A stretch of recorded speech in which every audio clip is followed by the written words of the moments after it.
e ajuda mesmo, né? Porque mudar o comportamento de qualquer pessoa é mudar o seu comportamento também, não só das crianças, e, claro, das pessoas à sua volta. Bom, então vou começar a fazer aqui a apresentação. Tá aqui. Compartilhar. Então, gente, está sendo gravado e depois eu vou mandar para vocês. Eu prometo que vou mandar para vocês. Se por acaso eu não mandar para você, eu vou mandar nos grupos, né? Nos grupos que eu coloquei, mas se por acaso você não receber, só me falar que eu envio diretamente para você no seu WhatsApp, tá? Eu te envio na mesma hora.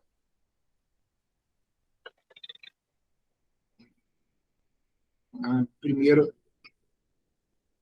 Gente, vocês estão conseguindo ver o slide? Me diz se vocês estão vendo o slide. Tá? Peraí, alguém está pedindo para entrar? Estamos sim. Perfeito. Infelizmente, o pessoal que está me assistindo no Instagram não está vendo, não vai poder ver os slides. Mas, gente, fica tranquilo. Se vocês quiserem, depois entrem em contato comigo que eu mando para vocês no direct ou até no WhatsApp mesmo, todos os slides que eu estou passando aqui. E fica tranquilo que você não vai perder nada do curso, não, porque as imagens são meramente ilustrativas, tá? Para deixar a apresentação muito mais bonita, mas, assim, você não perde nada se não tiver com as imagens, tá bom? Então, vamos lá, gente. Para começar, né, esse curso de mediação ele é muito importante. Primeiro, porque ele não é só para mediadores escolares. Ele também é focado para professores, pais de filhos autistas ou até de filhos agressivos. E a verdade é que esse curso é muito importante porque os professores, os pais, não estão sabendo como lidar com as crianças. Essa é a verdade, sabe? Eu tenho que ser muito sincero aqui. Está todo mundo muito confuso. Então, às vezes, ele quer ser rígido demais, o pai ou o professor, mas aí ele fica com medo de estar perdendo a mão, ou de estar errando, até de estar traumatizando a criança. Aí você tem aquela história daqueles psicólogos que eram os hippies. Teve uma onda aí nos anos 80, então foi horrível. Teve um monte de psicólogo que virava e dizia assim, não, deixa seu filho fazer o que ele quiser. O quarto dele é o ambiente dele, ele explora como ele quiser. Então, tinha gente nessa época que o filho pintava na parede, e aí o pai olhava para a parede e falava assim, nossa, ele vai ser um Picasso.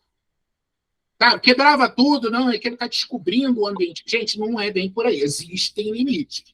E a ideia é que vocês saiam daqui hoje tendo a certeza do que fazer e de como lidar com as crianças. Eu não quero que ninguém saia daqui com dúvida.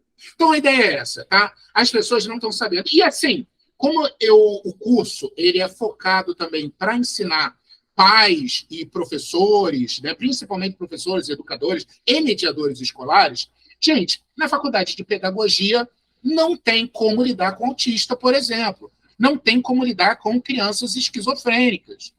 E faz sentido isso. Só que, a partir de 2016, né, começou a Lei Brasileira de Inclusão. O que acontece? Desde 2016, qualquer criança com necessidade especial pode entrar em qualquer escola. Então, os professores se viram uma sinuca de bico. Caramba, eu não vi. Eu não sei como lidar com essa criança. Né? Então, hoje, eu vou tirar muita dúvida. Hoje, vocês vão sair daqui com segurança de como está lidando com essas crianças. Tá bom? Então, vamos lá, gente. Primeiro, como eu falei, eu vou dar umas dicas para vocês já hoje de como fazer alguns diagnósticos. Na verdade, até ao longo do curso, vocês vão saber diagnosticar qualquer criança. Claro que vocês, como professores, mediadores escolares, não têm a obrigação, nem precisam fazer laudo, e a ideia nem é essa. A ideia é entender, por exemplo, a criança está berrando e ela tem autismo, é crise. Ela está berrando e você identificou que é um TOD ou um TDAH, que é o déficit de atenção e hiperatividade, por exemplo, provavelmente é birra. Você sabe que aquela criança tem esquizofrenia, por exemplo, e aí você identificou que é um surto, você sabe que é um surto psicótico, não é uma birra. Então, isso vai te ajudar muito a poder estar sabendo como lidar com essas crianças. Por isso, eu vou dar algumas noções de diagnóstico aqui. E eu já vou dar algumas hoje, vou dar algumas agora. Por exemplo, tá? Uma coisa que, infelizmente, é muito comum nas crianças Não só nas crianças, gente, mas é comum em todas as pessoas, né? No Brasil, o Brasil, inclusive, é o quarto país no mundo de maior número de pessoas depressivas e um dos primeiros em número de pessoas ansiosas. Então, eu vou ensinar vocês a diagnosticar ou poder entender o que é a ansiedade, se a criança tem ou não ansiedade, e depressão, o que é. Inclusive, agora eu vou ensinar para vocês o que é depressão. Para vocês que estão vendo a imagem, tem uma imagem extremamente perturbadora. Vocês estão vendo? Essa imagem, e tem várias outras imagens também, né, se vocês quiserem, vocês pesquisam na internet, ela foi feita por um depressivo. Para quem está no Instagram e não está vendo, é uma imagem extremamente sombria de uma pessoa em sombras, em negra, atrás de uma árvore, completamente curvada, só dá para ver os olhos brancos dela. O que significa isso, gente? É que quem sente depressão, quando a gente fala de depressão, a primeira coisa que vem à nossa cabeça é tristeza, é melancolia. E você até não está errado, mas esse não é o sintoma que define a depressão. E tem muitas crianças depressivas, muita. E vocês vão entender por que eu comecei falando na questão da depressão. Seja bem-vinda, Ana. Na verdade, gente, o que define a depressão é a angústia. Gente, a pessoa que está deprimida, ou a criança, ela sente uma angústia no peito, uma sensação muito ruim, como se fosse uma espécie de dor da alma. E aí o que acontece? Se você entender que o sintoma da depressão é essa angústia, você vai conseguir entender todos os sintomas da depressão. Por exemplo, veja bem, uma das coisas que costuma acontecer com o depressivo é ele ser irritado, grosseiro, muitas vezes. Por que ele está grosseiro? Porque ele está angustiado. Algumas pessoas, quando você tem angústia, elas não querem fazer nada, elas querem ficar na dela. Mas outras ficam irritadas. Qualquer coisa que você diz para elas, as irrita. Esse é um dos sintomas da depressão. Então a pessoa começa, por que você está falando comigo? Cala a boca, me deixa em paz. Porque ela está angustiada. Outro sintoma, ela pode perder o sono, ficar com insônia, porque ela está tão angustiada, que ela não consegue nem dormir. Ou então, ela quer dormir o tempo todo. Por quê? Porque ela consegue dormir, percebe que no momento em que ela está dormindo, ela não sente angústia e quer dormir o tempo todo. A pessoa, por exemplo, ela começa a ficar mais parada, sem vontade de fazer nada, sem prazer, porque essa angústia tira qualquer prazer dela fazer, seja lá o que for. Então, gente, é importante entender que esse é o maior, principal sintoma da depressão. Essa sensação de angústia. Todos os outros sintomas são consequência dessa grande angústia. E por que eu estou começando a falar da angústia? Porque eu vou falar sobre crianças agressivas, é o que a gente chama de TOD, transtorno opositor desafiador. A criança birrenta, a criança que quer mandar na família, a criança que chega na sala de aula, se você é professor, por exemplo, e quer destruir tudo. Um dos sintomas do TOD é a depressão. Muitas vezes aquela criança, na verdade, é depressiva e a forma dela manifestar a depressão é através da agressividade. Outra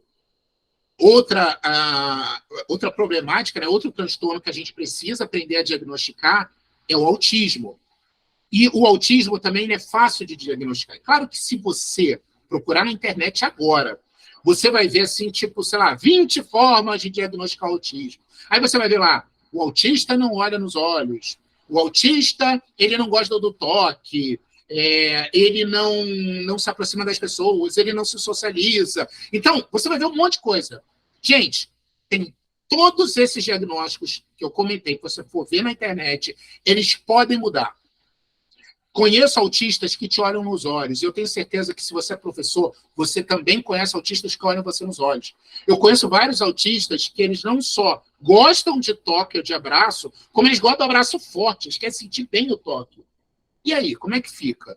Então, gente, vou dar aqui o pulo do gato para todo mundo saber diagnosticar um autismo sem nenhum problema. Gente, tem alguém com o microfone aberto? Eu vou pedir para desligar só para, como eu falei, não tem interferência. Mas, querendo fazer pergunta, você pode perguntar a qualquer momento, tá, gente? Você pode levantar a mão, né, que tem a opção de levantar a mão, ou então simplesmente desligar o microfone para perguntar, tá? Então, só para vocês saberem.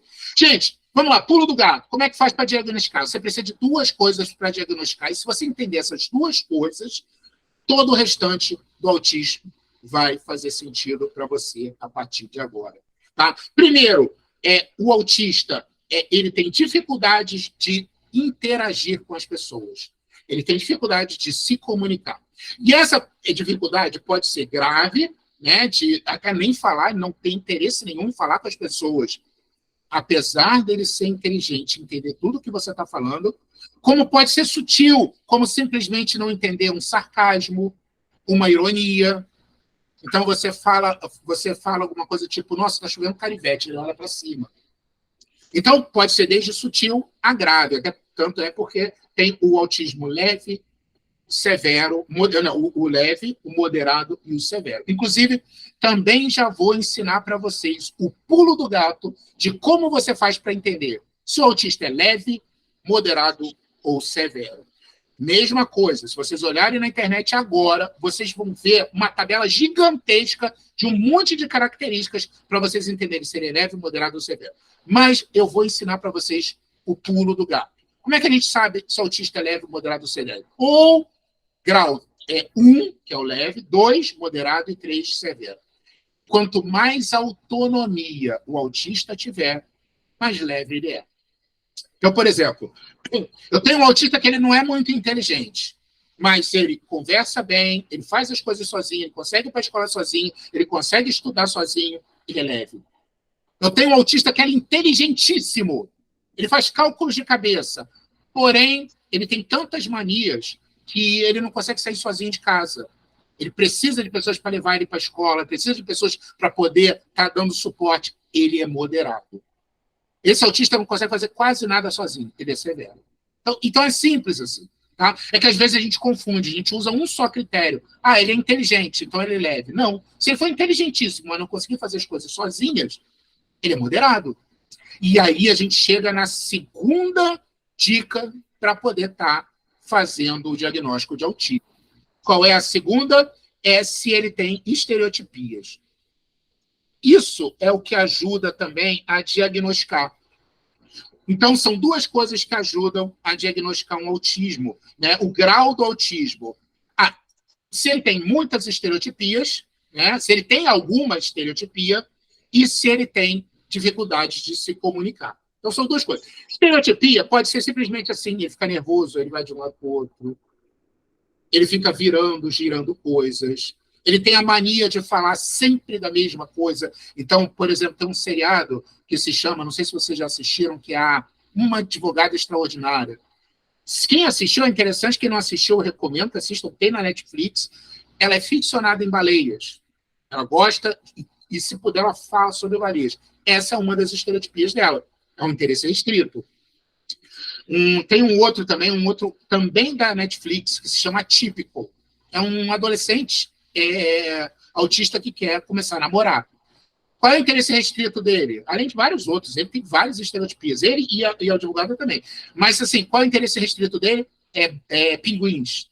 Ele gosta de falar de pinguins, ele fala de pinguins o tempo todo. Tá? E, inclusive, pouca gente sabe, mas dos motivos que me fez interessar muito por autismo é que eu tenho em casa, eu tenho uma filha autista. A minha filha, hoje, ela tem 24 anos, ela foi diagnosticada aproximadamente com 5 anos de idade, e hoje, né, eu tenho muito orgulho dela, porque ela está numa das melhores faculdades federais do Brasil. Ela está estudando biologia, está terminando a faculdade de biologia agora, ela vai e volta sozinha para a faculdade, então ela tem uma autonomia muito grande, ou seja, ela é considerada leve. Tá? Então, vamos lá, só para ficar claro, né? O autista tem 2 sintomas para ser detectado, todos os outros são derivados. E eu vou falar melhor numa aula que vai ser exclusivamente só sobre autismo, e eu vou falar também como a gente vai fazer para melhorar o autismo. Mas só para ficar gravado. Diagnosticar autismo primeiro, ele tem estereotipia, algum tipo de estereotipia, que pode ser interesse restrito, alguma mania, algum gesto, e dificuldade de se comunicar. Tá bom? Agora, como é que a gente faz para identificar se o autista é leve, moderado ou severo? Pelo grau de autonomia que ele tem. Quanto mais autonomia ele tiver, mais leve ele é. Completa autonomia ou muita autonomia, leve. Algumas coisas ele faz sozinho, algumas ele precisa de ajuda, moderado. Ele não faz quase nada sozinho, severo. Tá? E aí tem as gradações. Bom, alguém quer fazer uma pergunta? Pode perguntar. Alguém levantou a mão? Pode falar. Só desligar o microfone. Oi, boa noite. Eu sou mãe de autista. O meu filho, o Miguel, ele tem 3 anos hoje, né? E foi diagnosticado como autista com 2 anos e 9 meses. Só que ele é não verbal. E no laudo, a neuro não colocou grau. Até porque ela falou que como ele é muito pequeno, não tem como definir grau. Aí eu não sei ao certo em qual grau ele se encaixaria, se seria no moderado ou no severo, porque ele usa muita gente para poder fazer as coisas, ele usa muita mão da gente, né? Não fala, então a comunicação dele é um pouco precária ainda. Sim. E aí eu queria saber como que eu faria para poder estar identificando esse grau dele, se entraria no 3 ou no 2. Claro. Qual é o seu nome mesmo? Ana. Ana, deixa eu só falar que tem gente, pessoal no Instagram e que eles não escutam o que vocês falam. Então, a Ana estava me perguntando o seguinte: ela tem um filho de 3 anos que foi diagnosticado como autista, só que a neurologista, ela não diagnosticou, não disse qual é o grau, porque ela disse que ele é muito novo. Exatamente, deixa eu explicar, Ana. O que acontece? Como você ouviu, o que define o grau é o grau de autonomia. E é natural que crianças de 2, 3 anos não tenham autonomia, não tenham muita autonomia. Então fica complicado, você não pode levar em conta que uma criança de 2, 3 anos normalmente não faz muita coisa sozinha. Tá? Porém, a gente levaria em conta a questão verbal ou não verbal. Mas aí entra uma outra questão também. Normalmente, o autista demora para aprender a falar. E não é problema de inteligência, não. Como eu falei, uma das características do autismo é a dificuldade de se comunicar. Então, o que acontece com ele? Ele é inteligente, talvez ele esteja já entendendo tudo que vocês estão falando, só que ele não tem interesse de estar falando. Até porque, normalmente, o autista de 2, 3 anos, o que ele faz? Ele quer Nescau, um leite, ele aponta para a mãe aonde ele quer, a mãe vai lá e pega. E o autista, ele pensa de forma muito racional, muito lógica. Né? Inclusive, eu vou falar como o autista pensa e por que ele tem resistência em falar no início. O que acontece? O objetivo dele é conseguir o Nescau. Ele apontou, eu vou conseguir o Nescau, ele se comunicou. Então não tem por que ele estar falando se a comunicação que ele está fazendo está funcionando. E normalmente, Ana, você provavelmente é assim. Mãe sabe o que o filho quer. Mãe entende só no olhar se o filho está incomodado, se ele está com sono, se ele está com fome. E aí o que acontece? Como já está se estabelecendo uma comunicação, né, o seu filho, Ana, não está tendo a necessidade de falar. O que eu recomendo que você faça, Ana, é o seguinte: dá uma de João sem braço. Ele apontou para o Nescau, finge que não entendeu. Você quer o quê? Você quer Nescau? Você quer biscoito? Você quer leite? Fala o que você quer.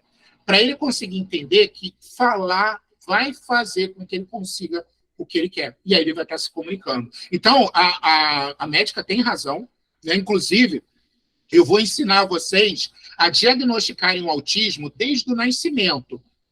Mas os especialistas normalmente recomendam fazer o diagnóstico depois dos 2 anos de idade. Por quê? Lembra as 2 características que eu falei? Dificuldade de comunicação e estereotipias? Então, o autista, né, a criança normal, com 2 anos, ela normalmente já está falando tudo ou quase tudo. E aí, com 2 anos, o autista normalmente ainda não está falando. Não porque ele não tem inteligência, não porque ele não consegue falar, simplesmente porque ele não quer. E entra numa outra questão, Ana, que eu vou falar agora, que é o seguinte: o autista ele não pensa como eu e você, ou como todos nós. Como assim, gente? É mais ou menos assim. Como é que eu e você pensamos? Como é que a gente pensa? A gente pensa de forma linguística. O que significa isso? A gente tem o hábito de conversar com a gente mesmo. Isso é super natural. Sei lá, eu estou andando na rua e começo a pensar: caramba, será que eu paguei a conta de luz? Poxa, será que eu deixei o forno ligado? Eu faço essa conversa. Um autista não tem esse tipo de diálogo dentro da mente dele. Ele pensa através de imagens. Então, quando ele está pensando, será que eu paguei a conta de luz? Ele vê a conta de luz na cabeça dele. Ele vê o gás ligado. E por que isso é muito diferente? Porque é como se ele tivesse um outro idioma e ele tem que usar o nosso idioma, que é o linguístico, a palavra, para poder se comunicar com a gente. Então, é como se o idioma natal dele fosse inglês e ele tem que pensar em inglês para depois traduzir para português para falar com a gente. E aí eles não têm muito interesse. E é exatamente por eles pensarem através de imagens que o autista pensa de forma muito literal. Então, por exemplo, se você vira e fala, nossa, tira o seu cavalinho da chuva, ele vai imaginar um cavalo se molhando. Por isso que ele não entende sarcasmo. Porque o que é o sarcasmo? Então, a linguagem. Como é que funciona o sarcasmo? Eu viro para você e falo assim, nossa, eu adoro segunda-feira. Isso é sarcasmo. Eu peguei uma expressão linguística e simplesmente mudei o tom. Só que como ele só vê através de imagens, ele não vai entender, ele vai virar para você e vai falar assim, pô, pensei que você não gostava de segunda-feira. Entendeu? Então, tá uma sugestão aí para você, Ana. E outra coisa, vai ter uma aula no curso só sobre autismo, do início ao fim. E eu vou falar tudo sobre como eles pensam, como eu falei, só o pulo do gato. E eu vou falar quais são os melhores tratamentos atuais para o autismo. Inclusive, eu não só vou falar, como eu vou ensinar vocês a fazerem esses tratamentos, tá? Tá bom, Ana? Bom, enfim, qualquer coisa, Ana, se você quiser fazer mais perguntas ao longo do curso, pode estar fazendo, tá? Gente, isso aqui que eu vou falar agora vale para todas as doenças, todos os transtornos, e não só os transtornos, vale para você e para a sua personalidade. Se um dia você se perguntou por que eu sou assim, não sei por quê, mas se algum dia você perguntou, essa aqui é a resposta. O que acontece? Todos nós somos biopsíquico-sociais. O que significa isso? Nós temos uma questão, nós temos uma origem, para seja lá o que for, biológica, a nossa personalidade, tá? Nós temos uma origem social e nós temos uma origem psíquica. Como é que funciona isso, tá? Eu vou dar um exemplo bem drástico, mas para vocês entenderem. Vamos pegar uma criança que nasceu com a essência de ser um psicopata. Tá? Olha só, gente, o termo psicopata, ele não é o ideal. Psicólogos e psiquiatras não usam. O que a gente usa é, quando é criança, menor de 18 anos, transtorno de conduta, e quando tem mais de 18 anos, a gente chama transtorno de personalidade antissocial. Eu estou falando psicopata para que a gente possa entender melhor, porque tem professores, pais, mas gente que não e nem tem a obrigação de entender psicologia ou psiquiatria. Então, eu vou chamar de psicopata. É porque, às vezes, tem um psicólogo, um psiquiatra assistindo, né? E aí vai falar assim, ó, tu tá falando bobagem. A gente não chama a criança de psicopata, realmente não chama. Mas é só para questão didática, tá? Mas vamos lá, uma criança que nasceu essencialmente com traços de psicopatia. E sim, gente, isso é possível, tá? Gente, eu vou pedir para vocês desligarem o microfone, tem alguém com o microfone ligado? E, como eu falei, tá? Se quiser perguntar, pode desligar o microfone, mas durante a palestra eu vou pedir para manter o microfone desligado, tá bom? Mas então, vamos lá. A criança, ela nasceu com a biologia de ser psicopata. Porém, o social, que é a família e a escola, a família sempre ensinou ela respeito, bons costumes, deu uma moral religiosa para essa criança, ensinou ela a ser firme, ensinou o que é certo e errado. O que acontece? Ela desenvolve uma psique, ou seja, uma forma de pensar mais adaptada, e ela, depois dos 18 anos, ela não é mais uma criança psicopata. Ela pode até ter alguns traços, algumas coisas, mas ela não é mais. Então, gente, nós somos a união desses três, em todos os casos. No caso do autismo, o autismo tem uma característica biológica, sim. Inclusive, eu já conheci vários autistas que nasceram com a característica de ser autistas severos e, por causa do meio, elas se tornaram moderadas, inclusive até leve. Tem um caso, inclusive, do Juan, né? E vários outros casos que eu vou citar aqui, mas o Juan, ele é mais famoso porque foi por causa dele que se criou um dos melhores métodos para tratar o autismo, que se chama o método Sunrise. Ele foi diagnosticado como um autista extremamente severo e um autista com retardo. Ele tinha QI 40. E o médico falou o seguinte, olha, essa criança nunca vai ser nada na vida. Gente, ele terminou uma faculdade e hoje ele é um dos coordenadores do grupo Sunrise.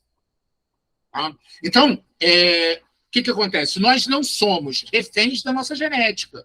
Você pode ter uma genética italiana, digamos assim, que seja agressiva. Porém, se você tiver uma boa criação e aprender a pensar de forma diferente, você consegue controlar essa agressividade. E assim por diante, tá, gente? Inclusive, a própria inteligência, ela não é uma característica fixa. Não sei se vocês sabem disso. Uma pessoa pode aprender a se tornar cada vez mais inteligente. Tá?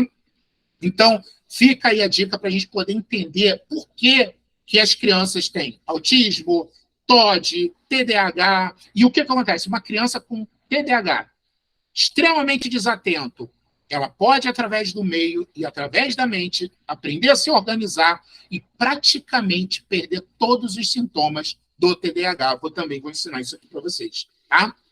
Então, vamos lá, gente. Nós temos a questão emocional e racional. Quando a gente fala de escola, as pessoas ficam preocupadas, principalmente hoje em dia, com a questão do Enem. E isso eu acho que a gente teve um ganho e um prejuízo. Porque se você foca só no Enem, você está focando só na parte pedagógica.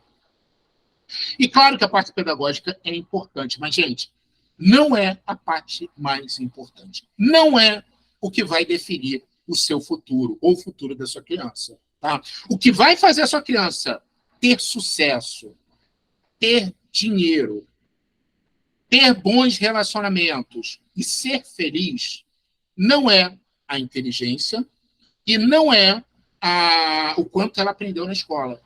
O que vai fazer ela ter sucesso e conseguir tudo isso é o que a gente chama de inteligência emocional. Gente, eu vou dar um exemplo aqui simples para vocês. Imagina agora que vocês são donos de uma empresa.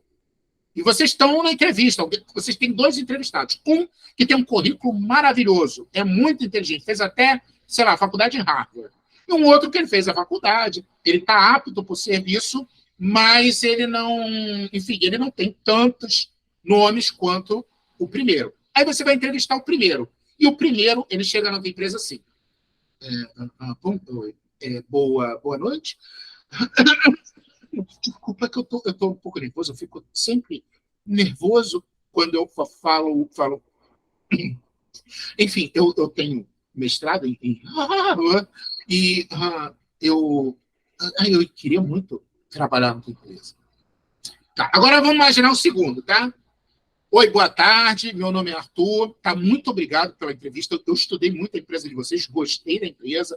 Olha, eu nunca trabalhei nesse ramo, mas assim, eu tenho muita força de vontade, eu aprendo rápido, e olha, você pode ter certeza que você não vai se arrepender de me contratar. Gente, quem vocês vão contratar? Não precisa pensar muito, né? Vocês vão contratar o segundo, com certeza, ele tem mais habilidades sociais. Gente, o emocional suplanta o racional. A inteligência emocional, né? O conhecimento emocional, saber controlar suas emoções, vai suplantar o ensino pedagógico. Inclusive, a gente tem uma outra coisa que a gente chama de coeficiente de eficiência. Ou seja, o importante não é o quanto você sabe, é o que você faz daquilo que você sabe. Então, a gente tem que ensinar as crianças a ter essa inteligência emocional. É isso que importa. Tá? Inclusive, tem um filósofo que ele diz o seguinte: as notas que a gente tira no ensino médio fundamental são tão importantes para o nosso futuro quanto um rolamento de dados. Ou seja, não determina nada. Gente, eu tenho certeza que tem muita gente aqui que é um excelente profissional e ninguém liga se você não tirava nota boa em matemática quando estava no ensino fundamental. Eu tenho certeza que se você for operar para um cirurgião, você não vai ligar se ele repetiu de ano no ensino médio. Isso não importa. Então, gente, não é isso que vai definir o futuro da criança. Nem as notas definem o futuro. É a forma como ela lida com o mundo. Inclusive, a gente tem que aprender a valorizar o esforço da criança. Muitas vezes, a gente valoriza o resultado, a nota. Então, o que acontece? Se a gente valorizar a nota, que é o resultado, em detrimento do esforço, o que vai acontecer? Gente, é para ela tirar 10, ela cola. Não é o resultado que importa? Ela colou, tirou 10, tá bom. Agora, se o que importa é o esforço, ela tirou 5, mas ela estudou pra caramba, gente, elogia essa criança. Filho, meus parabéns. Ou, meu aluno, meus parabéns. eu vi que você se esforçou, gostei de ver. Na próxima você vai tirar nota boa, mas olha, meus parabéns, valeu mais do que um 10. Isso vai fazer com que ele crie o hábito de se esforçar, de se dedicar, de ter disciplina, e é isso que vai fazer diferença no futuro dele. Não é o 10. Estão começando a entender, gente? A ideia aqui é desconstruir algumas coisas mesmo, tá? E aí a gente entra numa questão. Você que é pai ou educador, olha, tem uma coisa que eu gosto de fazer nas palestras, normalmente quando tem pais e mães, eu viro e pergunto para os pais e mães. Vem cá, o que você gostaria, o que você queria para os seus filhos? Se você pudesse escolher qualquer coisa. Gente, na maioria das vezes eles falam, eu quero que meu filho ou minha filha seja feliz. Eu quero que ele saiba se respeitar. Eu quero que ele tenha autoestima. Então, gente, poucos pais, eu, na verdade, eu nunca ouvi nenhum, dizendo coisas como eu quero que ele saiba fazer cálculos de cabeça. Eu quero que ele saiba recitar todos os verbos sem errar nenhum. Isso demonstra uma outra coisa. Tá? Que o que a gente valoriza, o que a gente quer para as crianças, é realmente que elas sejam felizes. Aí entra uma questão que eu gostaria que vocês pegassem, que eu coloquei aqui, o exemplo. Por que eu falei aqui do exemplo? E por que eu falo que o curso de mediação escolar, no final das contas, não é só para as crianças ou para você lidar com as crianças, é para você aprender a lidar com você mesmo. Gente, o que eu estou falando aqui de exemplo? Se você quer que o seu filho ou seu aluno tenha autoestima, tenha você autoestima. Se você quer que o seu aluno ou seu filho se respeita você. Se você quer que o seu aluno ou seu filho sejam felizes, aprenda você a ser feliz. Porque não adianta, por exemplo, você chegar na casa da sua filha que está apanhando num relacionamento abusivo e falar assim, termina com esse teu marido, ele não presta. E ela virar para você e falar assim, mas você nunca terminou com meu pai te batia. Que exemplo você vai dar? Você virar para o seu filho e falar assim, vai ser rico, ou seja feliz no seu trabalho. E ele, mas pai, você reclama todo dia do seu trabalho. Então, fica aí para vocês refletirem. Isso é dar o exemplo. E não só isso, é claro, né? Como é que vocês vão animar uma criança depressiva se vocês também são depressivos? Quem sente depressão, procura tratamento. Você não, uma pessoa entusiasmada que vai conseguir alegrar uma criança. Imagina uma pessoa deprimida, chega para uma criança, sai do quarto, vai brincar. Vai, criatura, vai. Ai, sai daqui, vai. Gente, caramba, olha que dia bonito, vamos lá, vamos para a rua. Então, é uma pessoa entusiasmada que vai entusiasmar uma criança, triste. É uma pessoa calma que vai ajudar a acalmar uma criança. Imagina uma criança nervosa e você...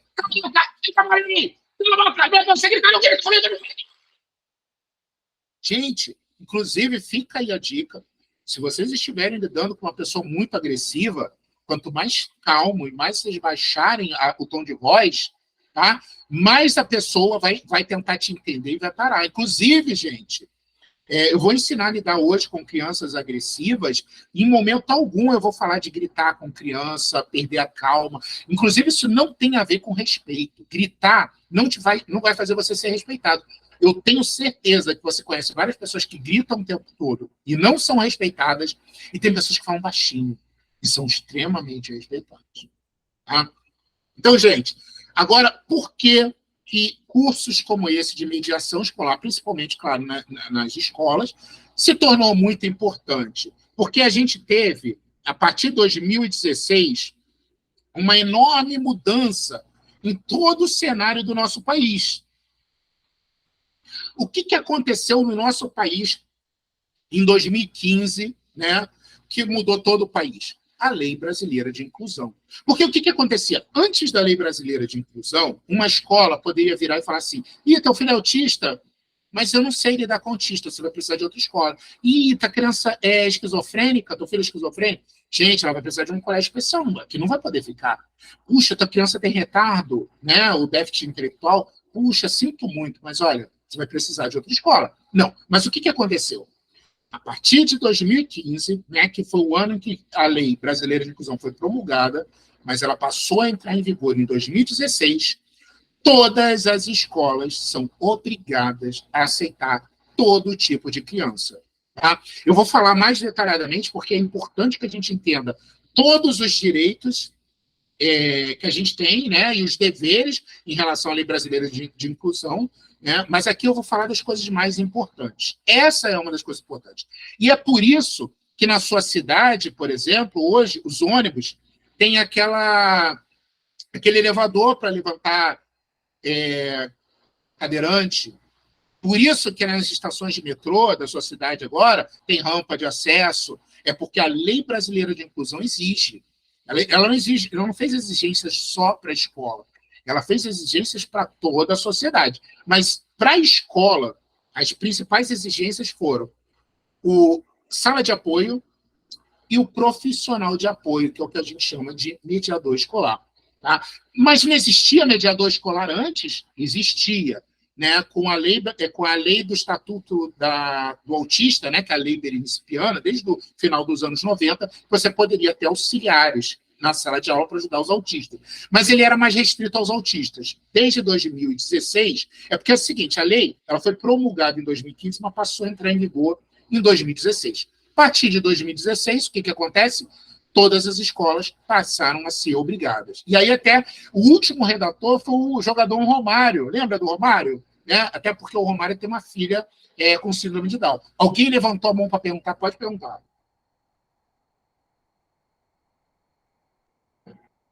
Então, alguém levantou a mão para perguntar? Só desligar o microfone.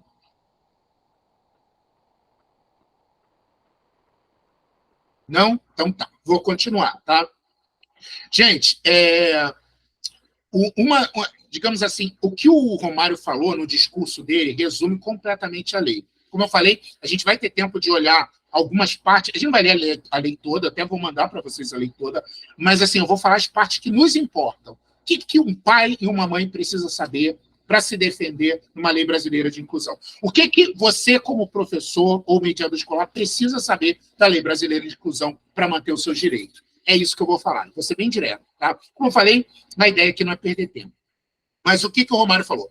A sociedade, através do estatuto, irá se adaptar para receber a pessoa com deficiência. E não mais a pessoa com deficiência irá se adaptar a uma sociedade que não está apta a receber. Então, isso aí resume tudo. A ideia é o seguinte, a gente tem que se arrumar, a gente tem que se preparar, a escola tem que se virar para receber a pessoa com necessidades especiais. Eu tenho aqui algumas questões pessoais, eu tenho a minha opinião própria sobre isso, e vou estar falando mais na frente qual é a minha opinião sobre isso. Tá? Eu não acho que isso serviria para tudo, eu acho que tem momentos em que a criança vai ter que aprender a lidar com o mundo. Por exemplo, um autista se sente mal quando anda embaixo do sol. Gente, não tem como desligar o sol, ela vai ter que aprender a andar embaixo do sol. Então, tem coisas que a criança vai ter que fazer, a gente não vai ter como mudar um. Tem coisas que dá para adaptar, tem coisas que não dá. Eu vou estar falando isso melhor depois, mas, enfim, só para vocês saberem qual é a minha opinião pessoal. E, gente, o que faz o mediador escolar? Já que o curso é de mediação escolar. A ideia do mediador escolar, primeiro, não é para ser babá de criança, não é para ser o segundo professor. Mediador escolar é a pessoa que vai trabalhar e vai reforçar a autonomia daquela criança. É como se fosse uma espécie de terapeuta full-time, o tempo todo. É por isso que é importante que vocês entendam o que a sua criança está pensando, por que ela está fazendo birra. Então, qual é a ideia do mediador escolar? Ele não vai ser o professor, ele vai fazer a ponte. Então, o ideal não é o mediador escolar, por exemplo, explicar para a criança o que ele perdeu. É ele incentivar a criança a levantar a mão e perguntar para o professor. É ele incentivar a criança a estar interagindo com outras crianças. Tem mediador escolar, por exemplo, que ele trabalha mais na hora do recreio. Por quê? Porque, por exemplo, a criança é autista e ela não sabe se socializar. Então, ele vai atuar mais com a criança na hora do recreio, ensinando ela a se socializar, do que dentro da sala de aula. Porque, às vezes, a criança não tem problema nenhum na questão da sala de aula. E agora, eu vou começar a falar da questão prática. Não, se você é pai, se você é professor, educador, você precisa saber dessa questão prática. E a primeira coisa que eu vou ensinar para vocês é a questão da hierarquia. Gente, eu já ouvi muita gente falando coisas como: na minha família é democracia, na minha família a gente escuta todo mundo. Gente, isso é muito lindo. Tá? Escutar os filhos é muito importante. Não estou dizendo que não seja, não. Mas a sua casa não é democracia. E se for, não deveria ser. Tá? Vamos lá, se a sua casa é democracia, vamos lá, vamos imaginar que você tem você, o seu marido e mais 2 filhos. Se a sua casa fosse para ser democracia, o que ia acontecer? Você ia ter uma eleição na sua casa, e se por acaso um dos seus filhos ganhasse, por 4 ou 5 anos, dependendo do mandato da tua casa, ele ia mandar. Então, ele que ia decidir que contas seriam pagas, o que vocês iam comprar no supermercado, se tem ou não que pagar plano de saúde, se vocês vão ou não ao médico, ele ia escolher as prioridades da casa. Isso não faz sentido. Então, gente, família é monarquia. O que significa isso? O pai é o rei da casa, a mãe é a rainha da casa e os filhos são os súditos. Eu sei que pode parecer que eu estou sendo ditatorial, mas eu não estou. Gente, o que é a monarquia? A ideia da monarquia é que o rei e a rainha, elas receberam, né, principalmente o rei, né, porque, infelizmente, a ideia é machista, então a sucessão é familiar. Mas, então, o rei ou a rainha nasceram como rei e rainha, né, como nasceram como princesa. Então, foi Deus que deu aquele lugar para eles. E aí eles governam o povo como se fosse uma família. O reino é meu. E aí eu vou colocar regra, vou botar lei, vou cobrar impostos e tudo mais. Essa é a ideia de monarquia. Isso é retrógrado em relação à sociedade, mas é o que funciona na família. Então, como é que funciona a família? Se você é um pai, você é o rei da casa. Se você é mãe, você é a rainha da casa. Então, a casa inteira é seu reino. O quarto do seu filho ou da sua filha também é seu reino. Vale para você que é professor também. Qual é o teu reino? A sala de aula. A criança tem que entender que existe hierarquia. Eu estou falando isso, parece bobagem, mas, gente, eu vejo criança batendo no pai, brigando com a mãe de igual para igual, ou falando absurdos, tipo assim, garoto de 14 anos falando: ah, mãe, você sai de casa e volta tarde, eu também vou sair de casa, também vou voltar tarde. Ah, pai, você quer que eu durma agora, mas vocês não vão dormir? Como é que você quer que eu durma agora? Gente, hierarquia. Se você e a sua esposa, ou você e seu marido, querem ficar a madrugada inteira assistindo Netflix, vocês podem. Teu filho não. Porque vocês já fizeram o 2º grau, vocês já fizeram um ensino médio, vocês já estão trabalhando, vocês são adultos, vocês podem. Ele não fez nada disso, ele não pode. E ele não tem que achar isso injustiça, não. Ele tem que achar isso normal, vocês são adultos. Se você quer sair de noite, você é uma mãe separada, você é um pai separado, você quer sair de noite e passear com, sei lá, com seus amigos e voltar tarde da noite, você pode. Teu filho de 14, não. Porque você já é adulto, você já trabalha. Ele não. Então, tem muito pai e mãe confuso com essa questão de hierarquia. E outra coisa, jamais permita que um filho bata em vocês. Nem que seja um tapinha, gente. Não é para fazer. Ele tem que entender, gente, olha só, nenhum problema em você ser um pai e uma mãe legal, que senta e vê filme com seu filho, que brinca com seu filho. Mas ele tem que entender que ele está brincando com o pai. Ele está brincando com a mãe. Ele não está brincando com o coleguinha dele. Tá? Então, isso tem que ficar muito claro. Tá bom? Então, tirando essa questão da hierarquia, gente, assumam o seu lugar. Se você é professor, assuma o seu lugar de professor. Se você é pai, assuma o seu lugar de pai, assuma o seu lugar de mãe. Aí entra uma questão. Tá, Arthur, eu entendi. Mas e aí? Eu não quero traumatizar meu filho. Eu não quero traumatizar o meu aluno. Né? E aí entra uma confusão. As pessoas estão achando que frustrar é traumatizar. Primeiro, deixa eu deixar bem claro o que é frustração. Frustração é que você diz não. É quando você não consegue aquilo que você quer. Então a gente se frustra o tempo todo. Vem cá, algum de vocês que está me assistindo aqui conseguiu tudo o que queria ao longo da vida toda? Eu acho bem difícil, né? Eu já digo que eu não consegui. Né? Tinham garotas que eu era apaixonado e não consegui. Houveram empregos que eu queria e não consegui. Né? Se eu conseguisse tudo que eu queria, eu já estava sendo presidente da Apple. O que eu estava fazendo lá, eu não sei. Mas seria. Então, gente, a gente não consegue tudo que a gente quer, isso é normal. Também tem que ser normal dizer não para o seu filho. E digo mais. Quando você ensina o seu filho ou o seu aluno a se frustrar, você está criando um ser humano com mais autoestima, mais autorrespeito, com mais autonomia e com mais segurança. Como assim? Imagina uma criança que nunca ouviu não. Aí ele cresce e se torna um adulto que não sabe ouvir não. Aí a namorada dele vira para ele e fala assim: eu não quero mais namorar contigo. Se ele não sabe ouvir não, o que ele vai fazer? Ele vai se matar? Eu vou matar essa vagabunda, põe ela pra... Gente, não é mais adaptável ele virar e falar assim, caramba, eu sou louco de paixão por essa garota. Mas, poxa, ela não quer ficar comigo, paciência, né? Fazer o quê? Eu tenho que aceitar. A vida é assim, daqui a pouco arranjo outra. Ou então, tentou um concurso público e não passou na primeira prova. É difícil passar na primeira prova. O que acontece? Caramba, eu não passei na primeira prova. Mas eu vou ficar estudando e tentando até passar. Você sabe se frustrar. Agora, se a pessoa fala, eu nunca mais vou tentar concurso público, isso é tudo roubado, eu não quero mais saber. Essa criança, esse adulto não sabe se frustrar. Então, gente, uma criança que aprende a se frustrar se torna um adulto de sucesso, se torna um adulto com autoestima, se torna um adulto melhor, se torna um adulto que não se despedaça, não se destrói quando ouve um não. Então, a gente tem que dizer não para as crianças. Claro que não vai dizer não o tempo todo, mas a gente tem que impor limites, né? E aí entra aquela questão também. A regra bem colocada acalma as crianças. É uma coisa que as pessoas não sabem. Às vezes, o teu filho, ou a tua filha, ou o teu aluno são agitados, nervosos, porque não há regra. Olha, eu vou dar um exemplo. Tá? Imagina que na tua casa você não tem critério. Às vezes você não liga se teus filhos estão usando o celular na mesa, às vezes você não quer que ninguém use o celular, enfim, depende do dia. O que acontece com essa criança? Essa criança, ela já começa a ficar tensa.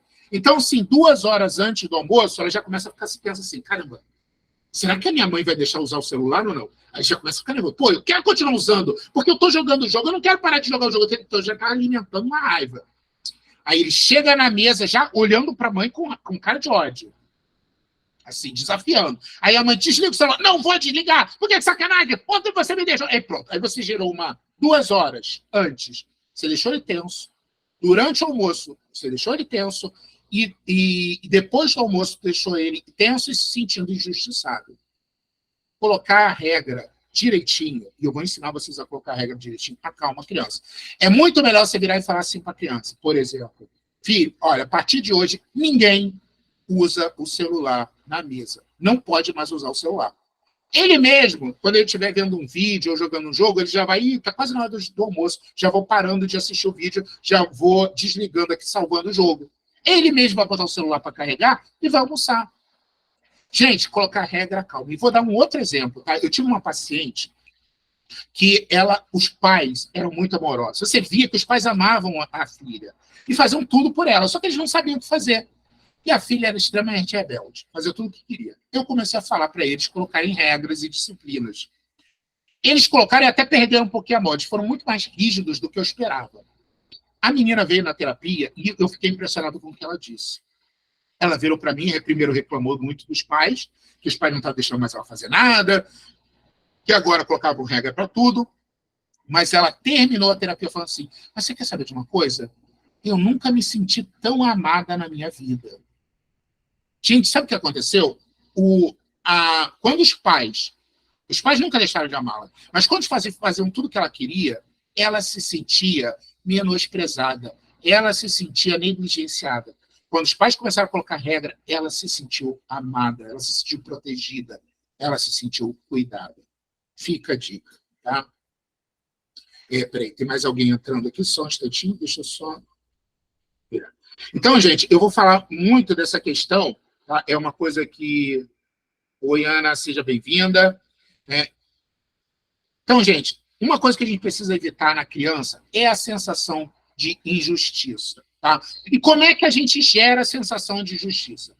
Por exemplo, a criança fez birra, você foi lá e tirou o celular dela. Ela vai se sentir injustiçada. Ela estava gritando, aí você botou ela de castigo. Ela não vai de castigo aprendendo, entendendo que ela fez algo errado.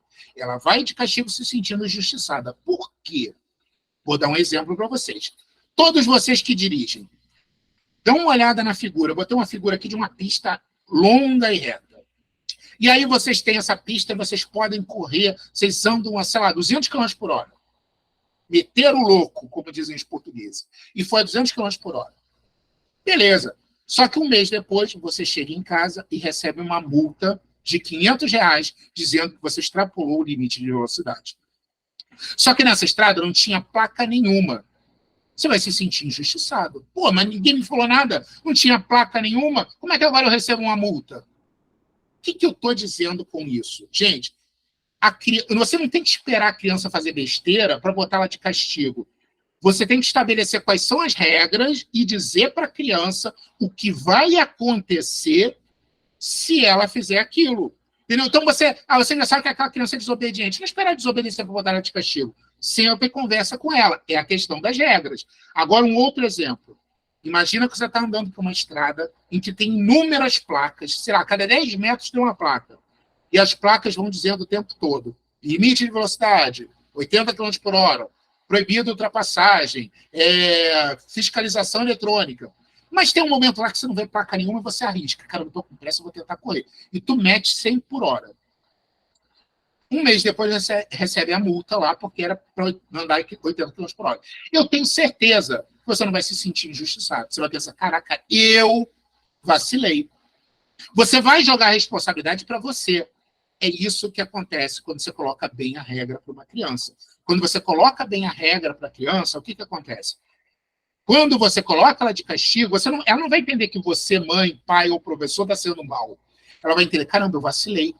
O professor falou que ninguém poderia fazer isso. O professor, a minha mãe, explicou que se eu fizesse isso, ela ia tirar meu celular.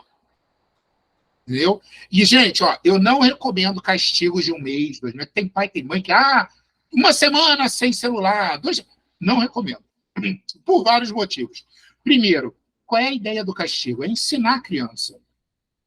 Se 2 dias depois ela não lembra mais o que ela fez, o que ela está aprendendo? Não está aprendendo nada. Segundo, é natural que a criança, porque ela está aprendendo coisas, que ela repita os erros ou ela faça os erros.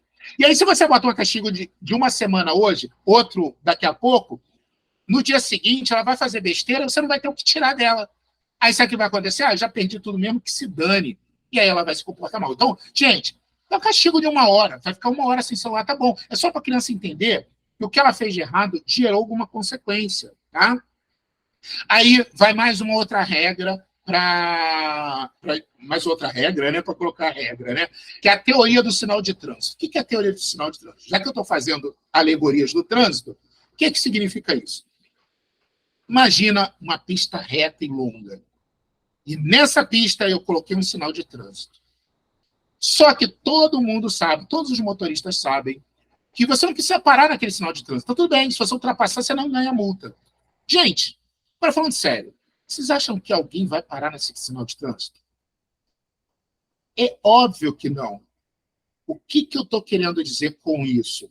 Que quando você estabelece regras, você tem que estabelecer a consequência, a punição, o castigo.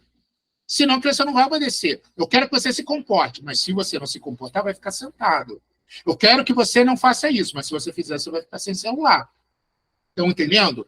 É isso que vai fazer a regra funcionar. Aí eu vou dar uma dica para vocês de como é que a gente faz para dizer não para a criança. Por quê?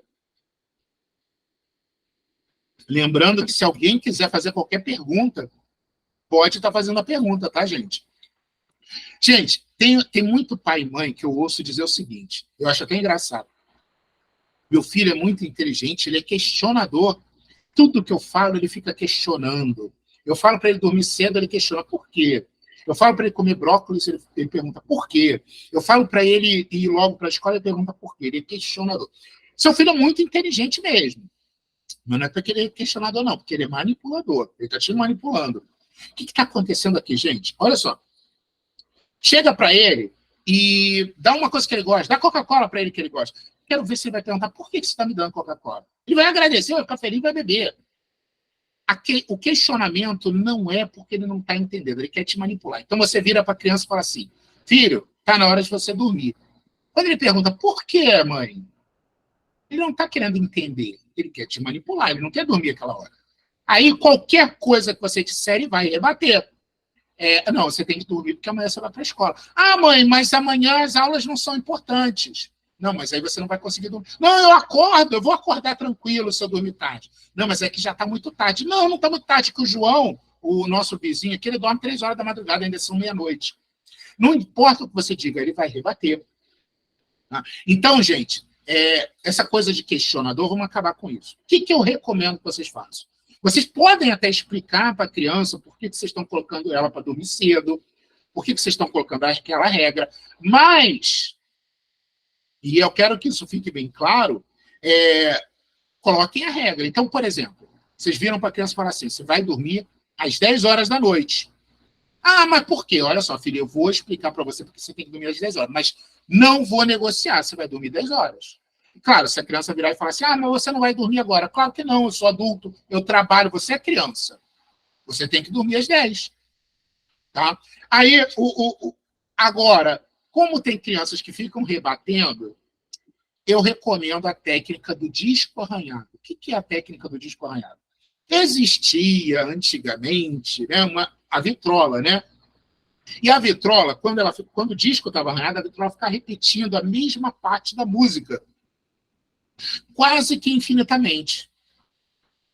Então, o que é a técnica do disco arranhado? A técnica do disco arranhado é a seguinte: ao invés de você ficar dando várias desculpas até uma hora que a criança te pega no laço, você não tem mais desculpa para dar, você usa a mesma explicação e repete ela como se fosse um disco arranhado até a enésima vez. Então, você vira para a criança e fala assim, a criança fala, você tem que dormir agora porque é melhor para você. Por quê? Porque é melhor para você. Ah, mas eu não quero dormir agora. Mas é melhor para você dormir agora. Ah, mas, poxa, eu vou poder ir para a escola depois. Eu sei, mas você vai dormir agora porque é melhor para você. Ah, mas eu não quero dormir. Mas você vai dormir porque é melhor para você. E você fica repetindo aquilo até a criança cansar. Essa é a técnica do discorrendo. E olha, fica aí a dica, se você tem aquela tia que você não consegue dizer não, se você tem aquele irmão, aquele cunhado que você não consegue dizer não, ao invés de você ficar pensando em várias explicações, pensa numa só e repete aquela mesma justificativa a enésima vez. Eu tenho uma paciente minha que ela fez um cruzeiro e o navio deu problema no meio do cruzeiro. E o que aconteceu? Todo mundo ganhou um passe para um outro cruzeiro. A minha paciente já tinha aprendido a técnica do disco arranhado. Ela chegou e falou assim, eu quero meu dinheiro de volta. Aí disse, não, mas a gente vai fazer isso. Eu quero meu dinheiro de volta. Mas agora, eu quero meu dinheiro de volta. Ela ficou repetindo aquilo e ela foi uma das únicas que ganhou o dinheiro de volta, ao invés de receber uma outra coisa. Tá? Então, gente, como eu falei, as coisas que eu vou ensinar aqui não é só para lidar com criança, não. É para lidar com todo mundo. Inclusive, a gente vai ter uma aula só sobre habilidades sociais, onde a gente vai não só ensinar crianças como autistas a fazer amizade, como a gente vai ensinar você a dizer não, a criticar, a receber crítica, tá? Falar não adianta. Gente, eu sei que parece esquisito, né, um psicólogo dizer isso, mas olha só, se falar adiantasse, eu não tinha profissão, eu não tinha emprego. Porque eu tenho certeza, se você é pai ou mãe aqui, mesmo que você seja professor, provavelmente você é pai e mãe também. Você fala com seu filho e fala o tempo todo, e você já disse aquilo para ele. Por que eu estou falando que falar não adianta, gente? Por quê? Porque o que vai resolver é você agir. Vou dar um exemplo, tá? Até o exemplo do desenho aqui. A menina entrou, pisou na lama, entrou dentro de casa e sujou a casa toda de lama. Aí você fala, filha, vem cá, olha só, a mamãe acabou de limpar a casa toda, olha o que você fez, eu vou ter que limpar. Filha, não faz mais isso, pelo amor de Deus, não suja mais a casa. 2 semanas depois, o que acontece? Ela entra e suja a casa toda de novo. Filha, lembra, eu já falei para você, você esqueceu, filha, não é para sujar a casa, não sei o quê. Aí você fala a mesma coisa. Aí 1 mês depois, fala a mesma coisa. Gente, nem precisa se manifestar, mas eu vou fazer uma pergunta assim mesmo. Quem aqui precisa falar mais de uma vez para que o seu filho entenda, para que o seu filho te respeite ou para que o seu filho obedeça? Quem aqui fala? Você nem responder, não. Mas eu imagino que seria a grande maioria. Tá bom, agora vamos lá. O que vai funcionar? É agir. A gente tem que aprender na educação a ser mais criativo. Então, vamos lá, um exemplo. A criança entrou e sujou tudo. Filha, vem cá. Olha só, a mamãe limpou a casa toda e você sujou. Agora, pega a vassoura, pega lá o balde e vamos limpar? Gente, ela não vai mais sujar, não. Ela, a próxima vez, vai ter um maior cuidado para não sujar, porque ela sabe que se ela sujar, quem vai limpar é ela. Eu tinha um paciente, era um garoto de uns 11 anos, que eu não sei porque, quando ele ia no banheiro, ele fazia xixi, mijava tudo, o banheiro todo, sujava tudo. Aí o que acontece? A mãe sempre ia lá e reclamava, sempre ia lá e brigava. Eu recomendei fazer o seguinte, vamos fazer o seguinte, quando ele mijar fora do vaso, bota ele para lavar o banheiro. Ah, mas, pô, ele vai levar 1 hora para lavar o banheiro, eu lavo em 10 minutos. Eu sei, mas a ideia aqui é educar. Gente, a mãe foi lá, fez o garoto limpar, mostrou como é que limpava. Ele não limpou direito a primeira vez, ela fez ele limpar de novo. Sabe o que acontece? Hoje, esse garoto, ele chega a ficar sentado, ele faz xixi sentado para não ter o risco de mijar fora. Ele aprendeu. A mãe não precisou brigar, não precisou bater, não precisou ficar com raiva. Ela simplesmente educou. Tá? Então, gente, agora eu vou falar também sobre a questão da autoapresentação positiva. O que é autoapresentação positiva? É aparência. E agora eu gostaria da participação de vocês. Tá? Eu vou falar 3 frases, né? Não se julga um livro pela capa. Né? Um traje não faz um monge. E beleza não põe mesa. É óbvio que eu estou falando aqui da aparência. Eu queria saber, né, a opinião de alguns de vocês, o que vocês acham dessas frases. Podem se manifestar.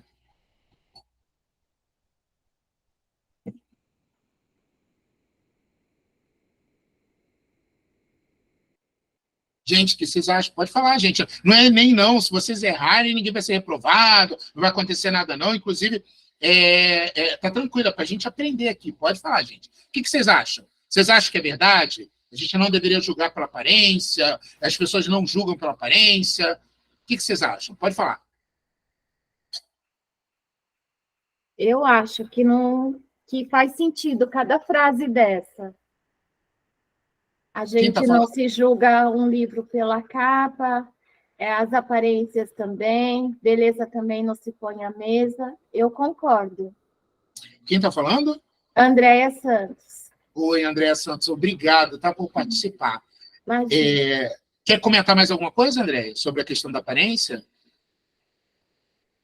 Porque eu acho que, com relação à aparência, que, ao meu entendimento, assim, nem sempre o que você vê é o que realmente é, né? Então, por isso que não se deve julgar.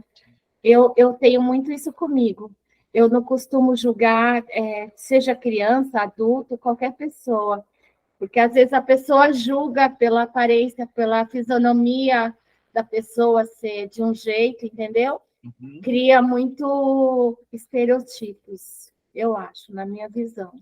Tá ótimo. Só para resumir para quem está no Instagram, né, a Ana disse que ela concorda com as frases, a gente não deveria julgar as pessoas pela aparência. Mas alguém gostaria de fazer algum comentário? Alguém quer falar alguma coisa?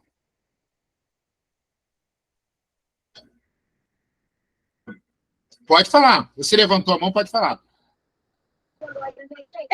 Sim, primeiramente, boa noite. Boa noite. Com ela, né? É exatamente assim. Eu me refiro, eu vou dar exemplo de crianças com autismo. Meu filho, eu relatei lá naquele digitando, é ele todinho.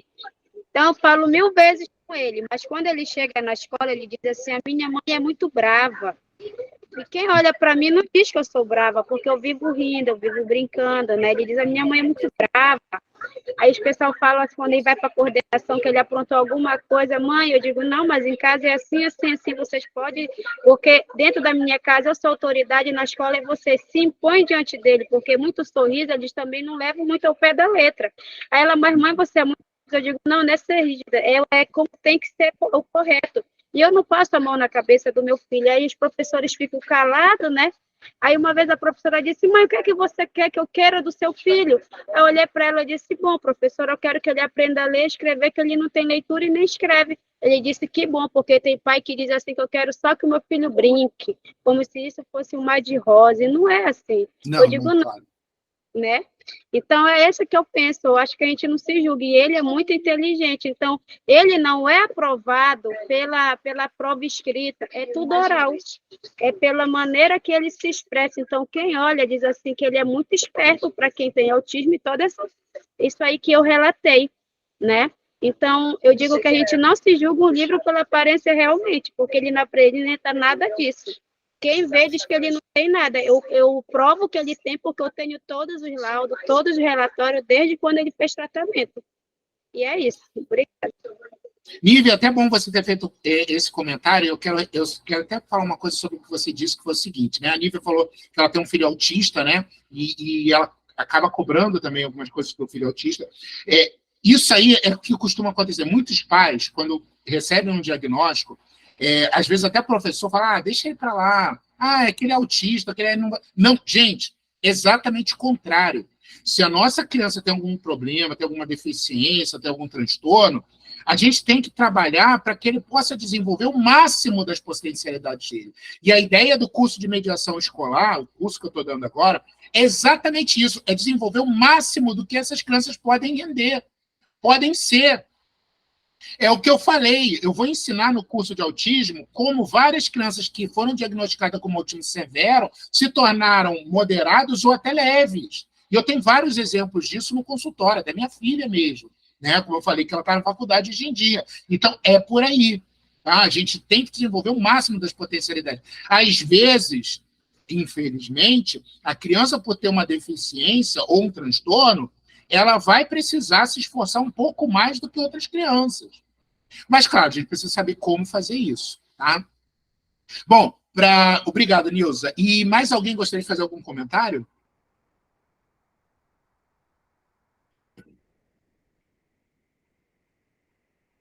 Sobre a questão da aparência? Bom, tá. Já que ninguém quer mais comentar, deixa eu responder então. Gente, eu sei, né? Porque a aula de mediação escolar é uma aula sobre inclusão de crianças com problemas, crianças agressivas, crianças com transtornos, crianças autistas. E a ideia é que elas sejam aceitas como elas são. E eu concordo com isso. Mas, gente, a gente não pode ignorar a questão da aparência, tá? Então, deixa eu falar uma coisa. Eu concordo com isso, a gente não deveria julgar as pessoas pela aparência, mas a gente julga. Essa é a verdade. A gente julga as pessoas pela aparência. Então, por exemplo, não se julga um livro pela capa. Eu já publiquei alguns livros, tá? Quem ouviu assim, quem me ouviu falar agora deve pensar, caramba, o Arthur tá bem de vida, né? Ele deve ter uma Ferrari estacionada. Não é assim.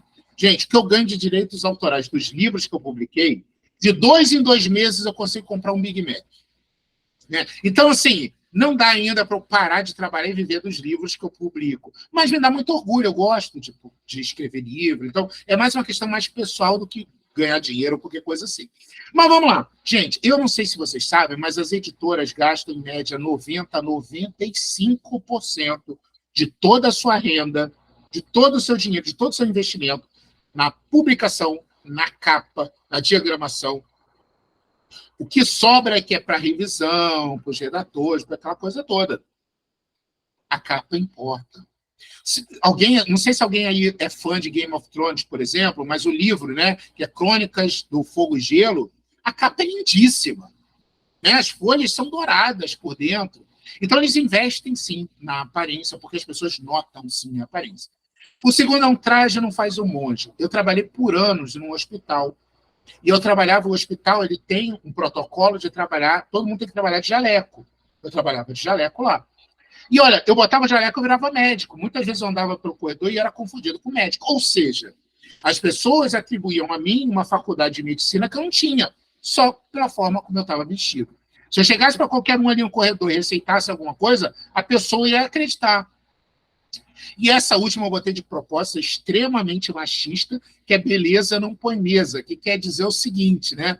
Que a mulher pode ser bonita, mas ela pode não saber cozinhar, não saber limpar a casa. Mas aí teve um paciente meu que falou uma vez, eu nunca mais esqueci, que eu falou assim, a beleza pode não pôr mesa, mas abre o apetite, né? Então fica aí a dica para vocês. Mas assim, por que eu estou falando sobre aparência num curso de mediação escolar, num curso de inclusão, gente? Pelo seguinte, primeiro, as pessoas vão julgar pela aparência. As pessoas vão julgar. A gente não gostaria, é uma coisa que a gente precisa ensinar, legal, ensine teu filho a não julgar pela aparência, mas as pessoas vão. E é importante saber disso, porque se você deixa o seu filho ou o seu aluno entrar na sala de aula todo despenteado, com a caspa caindo aqui e a caspa ficando aqui embaixo, sem tomar banho, fedendo, com mau hálito, com a calça, a roupa mal colocada, então, sei lá, o garoto é gordinho, fica aparecendo metade da barriga, ou aparece o cofrinho dele. Gente, as crianças vão rejeitar. Então, o que eu estou sugerindo? O que custa você mandar o seu filho para a escola, ou conversar com o seu aluno para que o aluno vá da melhor forma possível para a escola. Gente, isso vai mudar e muito a forma como ele vai ser recebido dentro da escola. Inclusive, fizeram uma pesquisa, tá, e mostraram que o SAMU, né, que é o Serviço de Emergência, né, de Ambulância no Brasil inteiro, as pessoas do SAMU, elas se preocupam mais, elas se dedicam mais e tentam, por mais tempo, ressuscitar uma pessoa quando ela está bem vestida ou ela está usando alguma coisa de marca. Quando a pessoa parece um indigente, normalmente eles não tentam muito. E isso é quase que inconsciente. Então, gente, infelizmente, a aparência conta. Inclusive, mulheres têm muito disso. Você que é mulher e está assistindo esse curso agora, já deve ter ouvido essa coisa do tipo assim, eu achei que você era metida. Mas daí depois eu te conheci melhor e vi que você não era. Normalmente, sempre tem alguém assim que ouve isso, se não todas. O que aconteceu aqui? Na verdade, essa pessoa queria receber sua atenção. Por algum motivo, naquele dia você não deu atenção para ela te achou metida. Tá? Só que, gente, vocês conseguiram perceber que a impressão que ela teve de você ser metida foi a que ficou? Hoje ela te acha uma pessoa muito legal, mas ela vai virar para você e vai dizer assim, poxa, você é muito legal, mas eu achei que você era metida. Ou seja, a impressão de você ser metida ficou. É a primeira impressão que fica. Então, gente, vamos cuidar dos nossos filhos ou dos nossos alunos, vamos fazer com que eles que eles possam ir para a escola limpos, cheirosos, arrumados. Gente, isso vai ter uma diferença enorme na socialização dele. E a socialização é muito importante, porque nós somos seres sociais. A gente precisa, a gente sente a necessidade de fazer parte de alguma coisa, de ser aceito. Isso vai ajudar o seu filho, tá? Então, aqui, ó, a questão do exemplo da roupa, né, como eu falei. Bom, então, gente, agora para a próxima aula, hoje é uma aula mais demonstrativa, né? A próxima aula eu vou falar, eu vou continuar falando sobre essa questão de disciplina, como é que a gente faz para mudar o comportamento das crianças, como é que a gente faz para colocar regra nas crianças, como é que a gente faz para botar, que tipo de castigo a gente coloca. Quer ver um exemplo de castigo que vocês podem dar? Porque tem pai que bate e acha que está punindo a criança. Gente, bater não é punir. Na verdade, ninguém bate para educar. Eu vou dar um exemplo aqui. Se você fosse bater no teu filho para educar, seria dessa forma. Você ia chamar seu filho e falar assim, filho, não gostei do que você fez. Você percebeu que você estava errado? Então, eu não gostei do que você fez. Agora, filho, vira de costas, tira a calça, que eu vou te dar 10 cintadas, tá bom? Alguém faz isso? Não, né? Na hora que vai dar o cintada, por exemplo, quem bate no filho, na hora da raiva vai lá e dá cintada. Ou seja, o que aconteceu ali foi um descontrole emocional, não foi educação. Quer ver uma coisa que educa muito mais, faz a criança sentir muito mais do que a surra e você nem levantou a voz? Vira para o teu filho quando ele fez a besteira e fala assim, não fala comigo não. Não fala comigo agora não. Não gostei do que você fez. Ignora ele ou ela por 10 minutos. 10 minutos. A criança vai entrar em pânico. Gente, isso aí é educar. Você não bateu, você não gritou, você não traumatizou e a criança sentiu. A ideia é essa, era entender a consequência. E eu vou dar vários outros exemplos de como a gente pode estar educando a criança. Lembrando que não é só a consequência, a recompensa também. Inclusive, a recompensa funciona muito mais do que a punição. Mas como assim recompensa, Arthur? Eu vou dar brinquedo, eu vou dar chocolate para o meu filho se eu quer fizer uma coisa certa? Não, gente. Às vezes, um simples elogio é uma recompensa. Vou dar um exemplo pessoal meu, tá? Eu vou dar um exemplo meu pessoal, tá? Eu lembro que teve uma vez, minha mãe viajou e eu estava sozinho em casa com meu pai. Eu e mais meus irmãos. E aí, o que eu fiz? Eu arrumei a casa toda, eu limpei tudo. E aí, meu pai provavelmente chegou do trabalho, né? E eu fui correndo e falei, pai, hoje eu limpei isso, eu lavei não sei o quê, eu varri a casa toda, eu lavei a louça, não sei o quê. Aí, meu pai virou, olhou para mim e falou assim, você não fez mais que a obrigação. Ele não estava errado, né? Como filho, eu tenho uma obrigação. Mas, gente, eu nunca mais fiz isso. Então, o elogio conta muito, é uma recompensa. Tem outras formas de recompensar, mas o elogio é muito bom. Inclusive, deixa eu aproveitar e falar uma coisa também aqui. Tinha um pessoal que reclamava antigamente, antigamente tinha aquela ideia da estrelinha para a criança que se comportava bem. Então, muita gente, né, era contra isso, porque todas as crianças são iguais. Qual é o problema disso, gente? O problema disso é que o mundo não funciona assim. A pessoa que se esforça mais, o trabalhador que se esforça mais, ele é mais valorizado. O que vende mais, o que alcança mais as metas, ele é mais valorizado. Todos os empregados não são vistos da mesma forma numa empresa ou no mercado de trabalho, seja lá o que for. Quem se sai melhor ganha mais, ou é mais bem visto, ou é mais bem valorizado. E aí você ensinar isso não é problemático, muito pelo contrário, você já está ensinando como o mundo funciona. E você está incentivando aquelas crianças que se comportam bem. Inclusive, gente, imagina uma criança que nunca ganha estrela, mas um dia ela se esforçou e ganhou uma estrelinha. Gente, aquele dia ela vai voltar para casa muito feliz. Isso é uma forma de recompensar, tá? Então, gente, na próxima aula eu vou continuar falando sobre isso, vou detalhar essa questão e também vou falar da questão dos ataques nas escolas.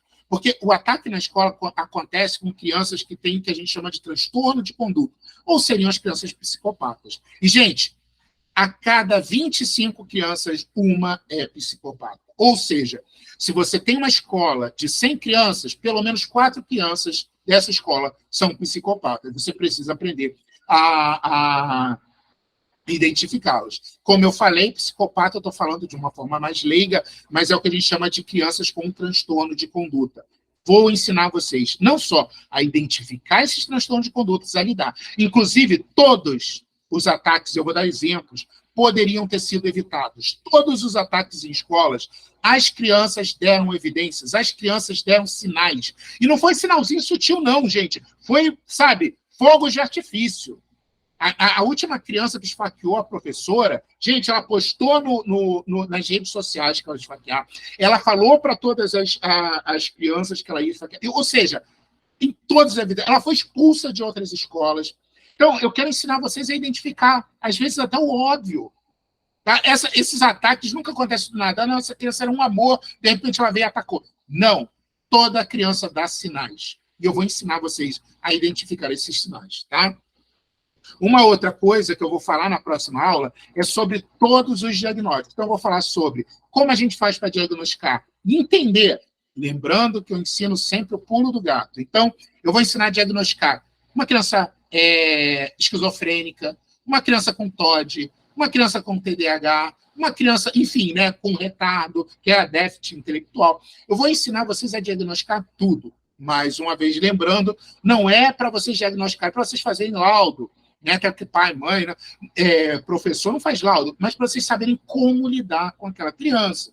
Como eu falei, se ela está gritando, vocês têm que saber se ela está gritando por surto, se ela está gritando porque ela está com uma crise, se ela está gritando porque ela é birrenta, se ela está gritando por rebeldia, ou se ela está simplesmente fingindo que está com raiva. Cada uma dessas situações exige um comportamento diferente. Tá? Também vou falar na próxima aula sobre como a gente faz para mudar o comportamento de uma criança. Já fica a dica. Todo comportamento que a criança está tendo. Na verdade, isso é para uma pessoa, tá? Todo comportamento que alguém tem, ele está ganhando alguma coisa com aquele comportamento. Não importa que comportamento. Digamos que você tem um tio, ou uma tia, ou uma pessoa que seja agressiva. Ela grita com todo mundo, ela é ríspida. Gente, ela ganha alguma coisa com isso. Provavelmente, todo mundo faz o que ela quer, porque ela é assim. Então, gente, se você tem um filho, um aluno que sempre chama a atenção de todo mundo, ele está ganhando alguma coisa. O que ele está ganhando? Provavelmente atenção. O que a gente faz? Tira a atenção dele. Então, a gente vai entender por que as crianças se comportam dessa forma e como a gente faz para mudar o comportamento delas. E a ideia é que vocês saiam daqui já sabendo como agir. Não é nem, eu vou... Não. Eu vou ensinar vocês a, hoje mesmo, já estarem agindo, tá? Na próxima aula, eu também vou falar mais sobre essa questão da Lei Brasileira de Inclusão e quais são os direitos e deveres dos pais, quais são os direitos e deveres das escolas, para, se você trabalha numa escola, você saber se colocar, saber entender que se o pai está falando uma verdade, é um direito dele, está falando grande de uma besteira, para você, como pai, poder também estar falando se você pode exigir ou não aquilo, e se você puder, para você poder também realmente estar exigindo o seu direito, né? Então, eu vou estar falando mais sobre essa lei, exatamente para a gente tirar essas dúvidas da lei. Tá? Também vou falar na próxima aula isso. Sim, eu vou falar sobre suicídio. Infelizmente, o número de suicídio entre crianças e adolescentes é enorme. Alguém levantou a mão? Pode perguntar. Pode perguntar. Quem é que levantou a mão? Pode falar.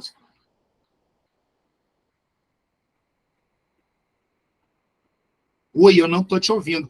Liga o microfone.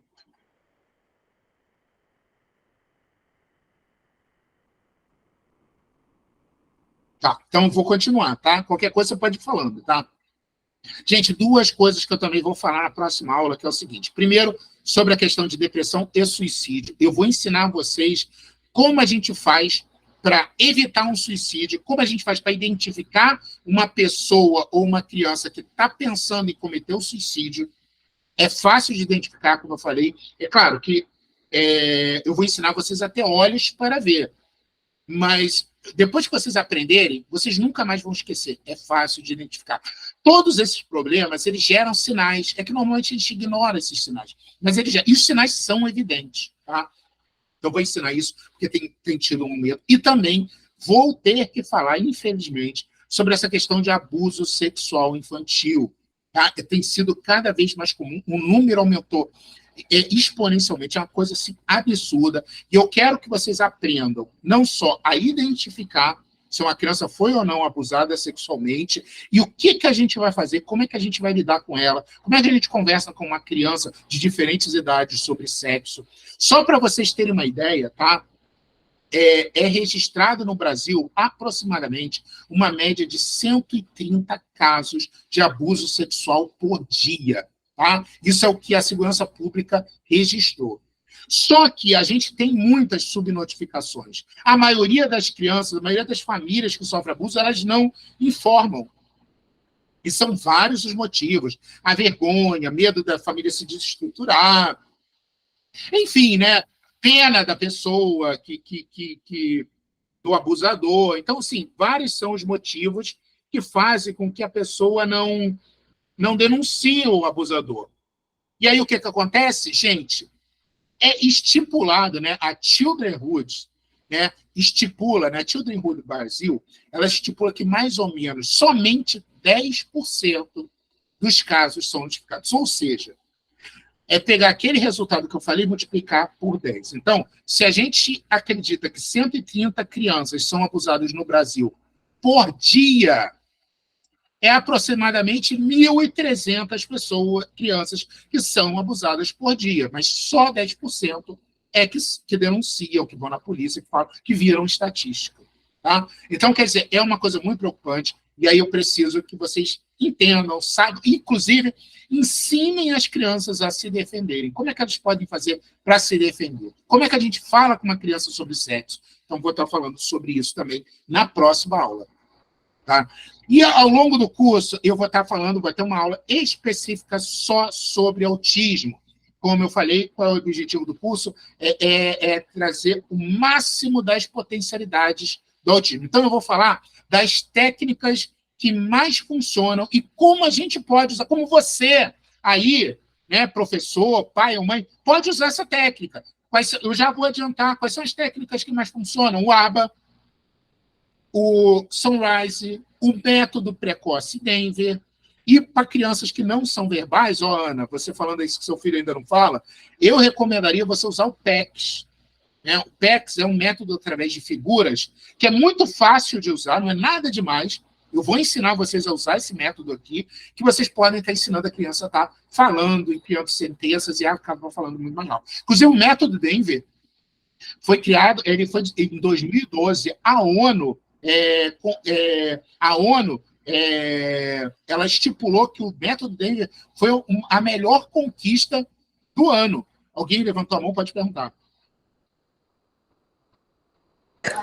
Oi, sou eu, a Ana.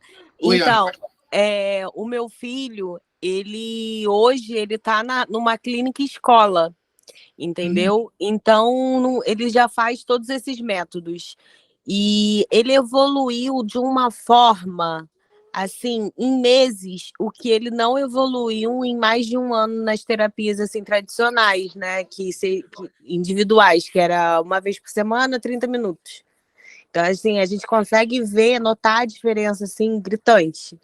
Entendeu? E ele já faz o Denver, faz o ABA, se eu não me engano, ele faz esse PEX também, porque a gente vê que eles postam muito no Instagram, a gente vê questão das figuras, e a comunicação dele, assim, comunicação não, porque ele não é verbal, né? Mas a Sim. interação dele melhorou muito, muito. E como você falou, que tem autista que olha nos olhos, que é carinhoso, que gosta de abraço, ele é um grudinho com todo mundo.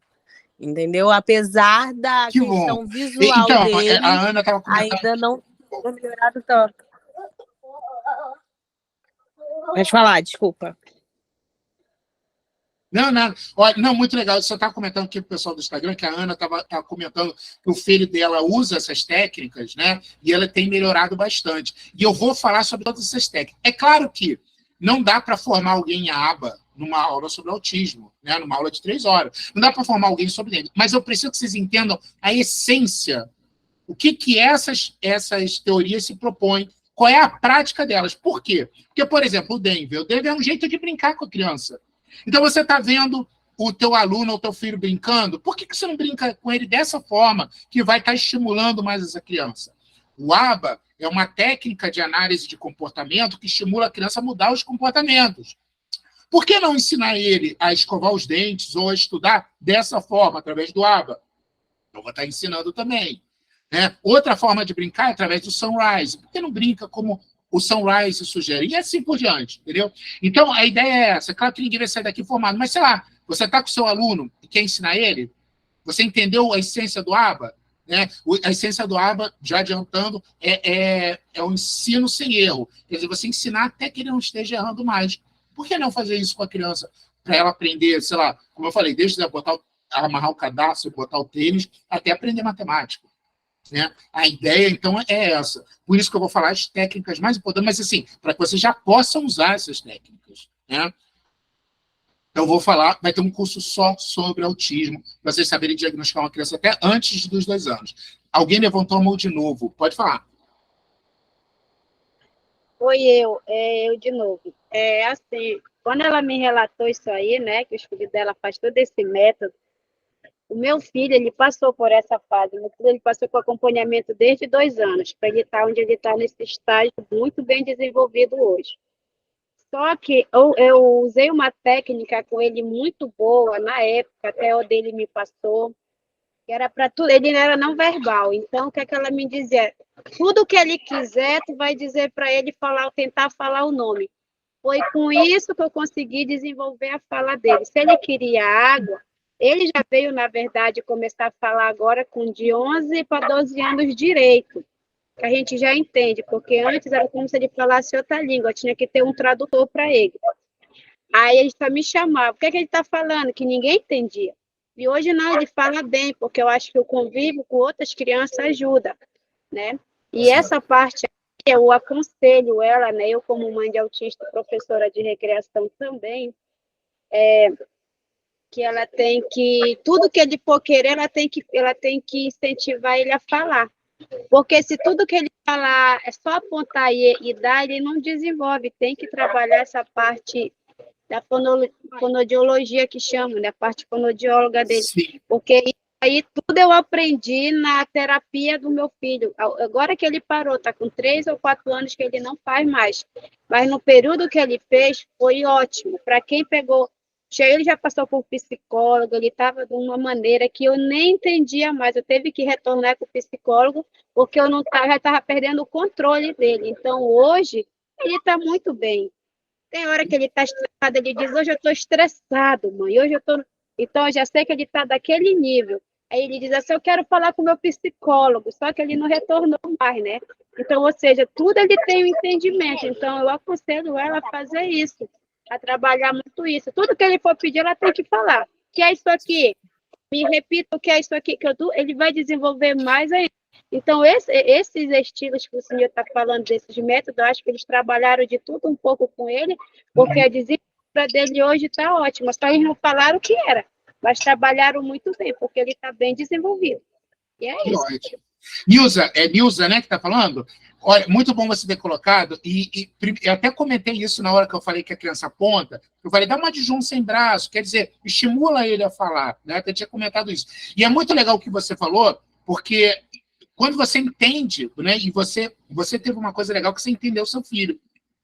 E essa é a ideia do curso. Quando você entende por que a criança é autista, eu até comentei rapidamente aqui que a criança pensa através de imagens. Quando você entende por que a criança está fazendo aquilo, você entende bem a criança, você consegue se colocar no lugar dela e você consegue instintivamente criar métodos.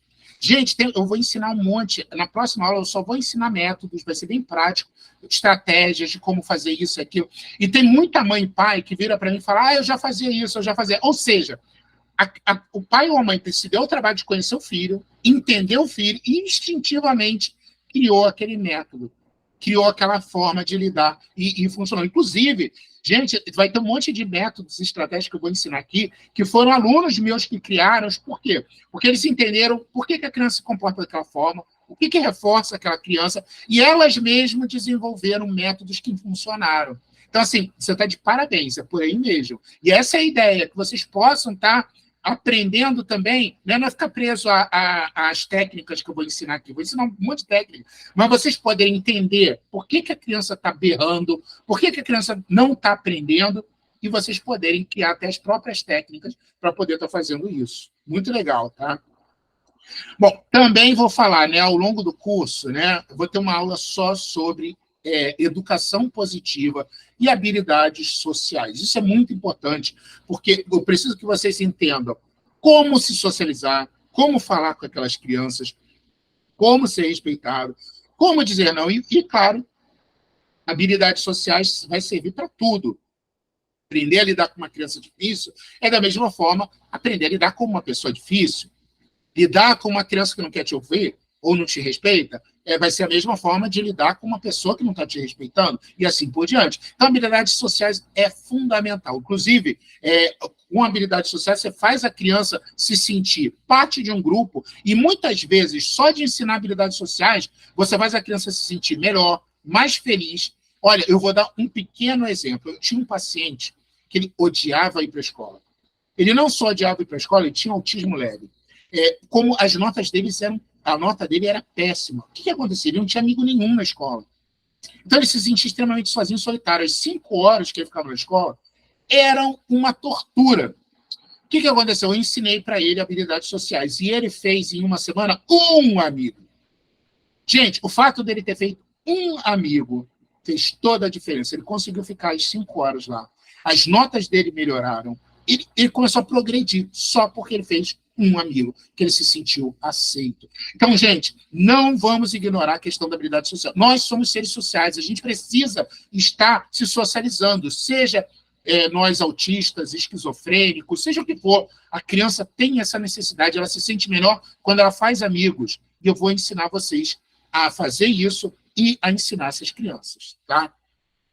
Também vou falar sobre conceitos que parecem subjetivos, mas não são, como motivação, sucesso e felicidade. Dá a sensação que o que eu vou falar é extremamente subjetivo. Não é. Primeiro que, eu vou dar uma palha para vocês, sucesso é conseguir o que você quer.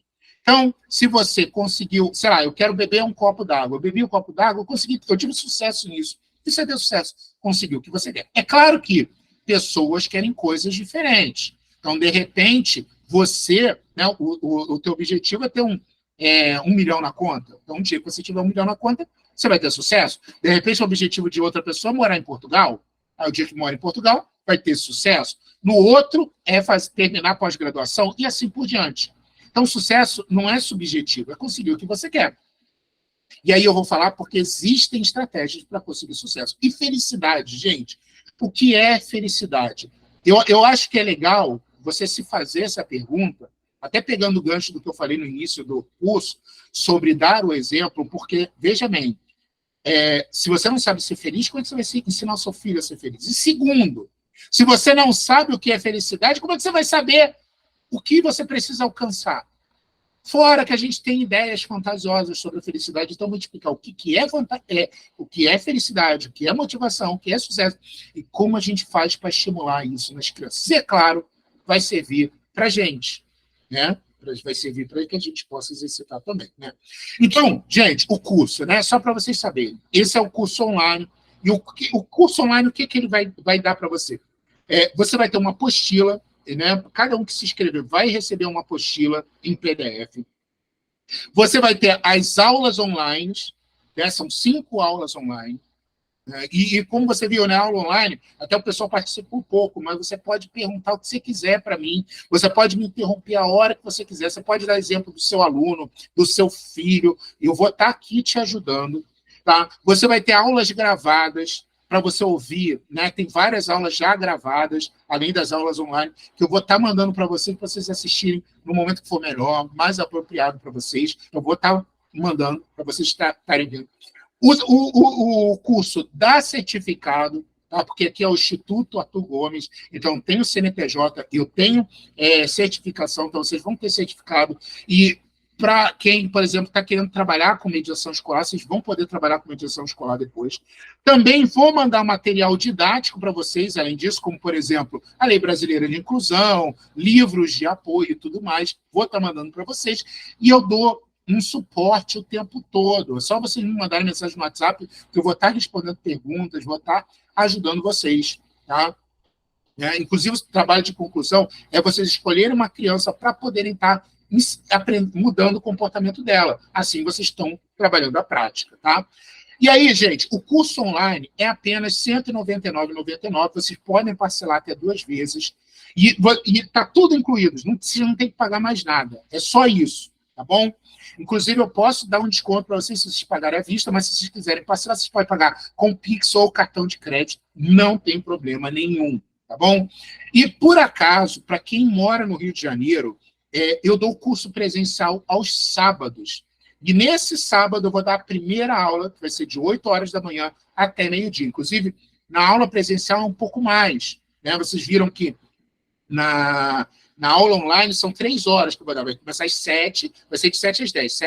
7 às 8, 8 às 9, 9 às 10. Na aula presencial vai ser de 8 a meio-dia. 8 às 9, 9 às 10, 10 às 11, 12. São 4 horas. Tá? Vai ser, mas assim, eu gosto, eu particularmente adoro a aula presencial, eu acho que a aula presencial é muito mais rica, né? As pessoas participam, acabam participando mais. Enfim, se você mora no Rio de Janeiro, eu recomendo que você venha na aula presencial, vai valer a pena, a gente dá a apostila física para vocês, tá? E quem está assistindo hoje, quiser aparecer lá no sábado, pode aparecer, se você quiser. Inclusive, a aula de sábado, que eu vou dar no MEA, vai ser diferente da aula que eu dei hoje.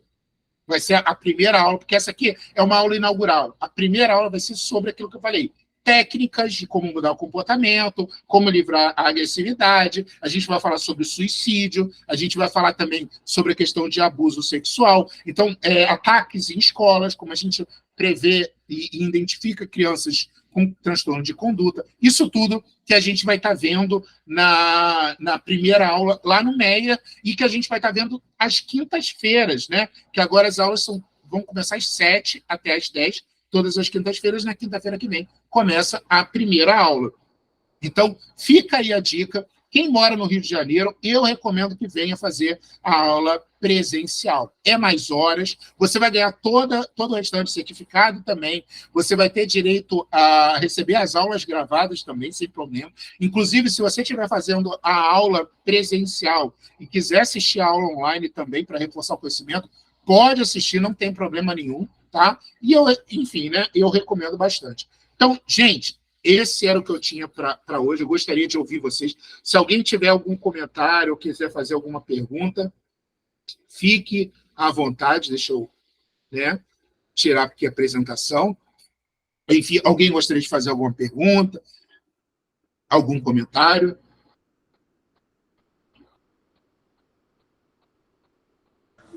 Oi, Ana. Vamos lá. Sim, Ana, pode falar. Quando o Miguelzinho ele era bem pequenininho, a gente assistiu um filme aqui, eu e meu marido, chamado Uma Viagem Inesperada. Uhum. E esse filme é de uma criança autista, uma família, né? e tem esse método de tudo ficar repetindo. Pizza, pizza, pizza, pizza, pizza. Inclusive, foi até a primeira palavra que o garoto do filme falou, foi pizza.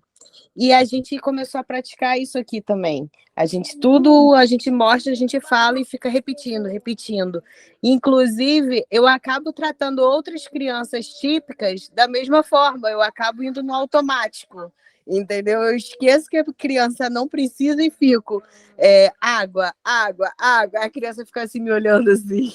Ela tá doida, né? Só pode, porque eu fico estimulando o tempo todo ele, assim, questão da fala, a questão de interação, tudo a gente sempre faz e sempre fez desde o começo, porque a gente já percebeu desde bem novinho que tinha algo diferente nele, né? E graças a Deus hoje a gente está conseguindo a evolução, o desenvolvimento dele, né? Já já ele começa a falar tudo aí, como dizem que ele vai ficar tagarela, né?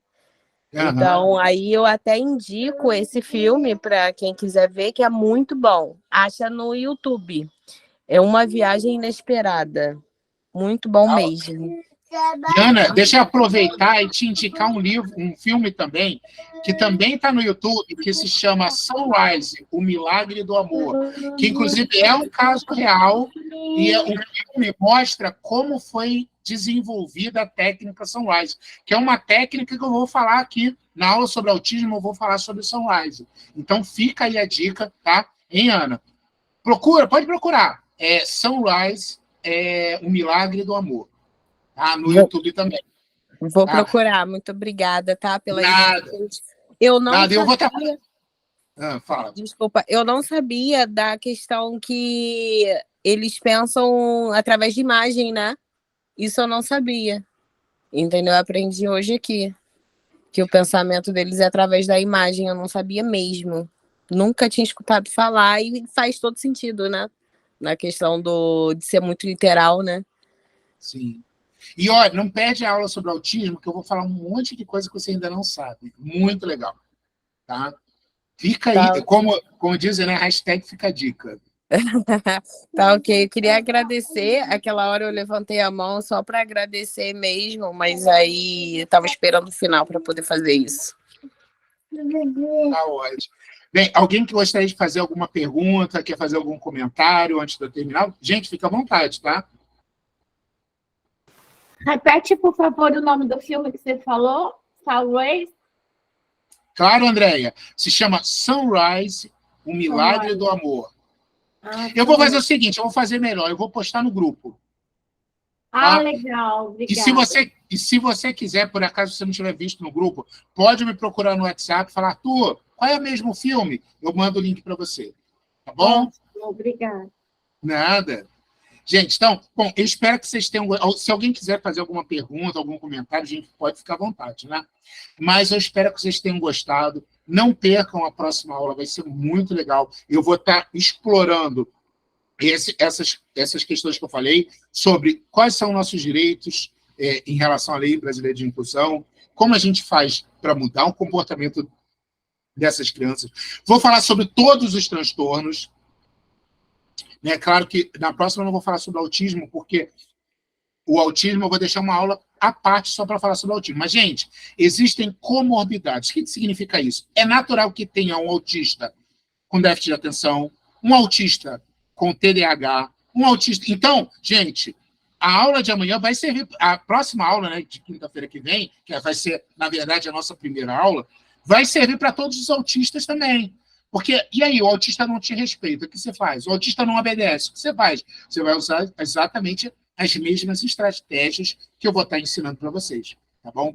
Então, gente, olha, muito obrigado por terem participado, muito obrigado por terem assistido até aqui, tá bom? Eu vou disponibilizar esse vídeo aqui que ficou gravado para vocês, se vocês quiserem estar reassistindo esse vídeo, vocês fiquem à vontade, tá bom?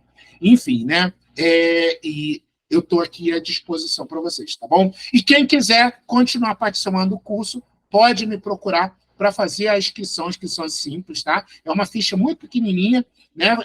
Vocês fazem um pagamento e pronto, já estão inscritos, eu já envio todo o material didático, já começo a enviar vários vídeos para vocês, né, para você, videoaulas minhas, para vocês começarem a assistir a hora que vocês quiserem. Você pode simplesmente botar o fone no ouvido, se elas estão limpando a casa, vão ouvindo a aula, não tem problema. E aí o que acontece? Ouvindo a aula, na hora da aula ao vivo, você pode estar fazendo as perguntas se vocês quiserem. Que a ideia é essa? É que vocês terminem o curso tendo certeza de como vocês vão agir. Em qualquer situação, seja criança autista, TDAH ou simplesmente birrenta.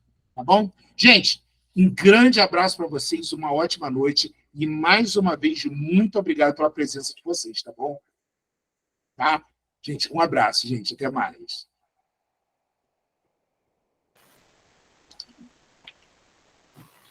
Boa noite, obrigada. Boa noite.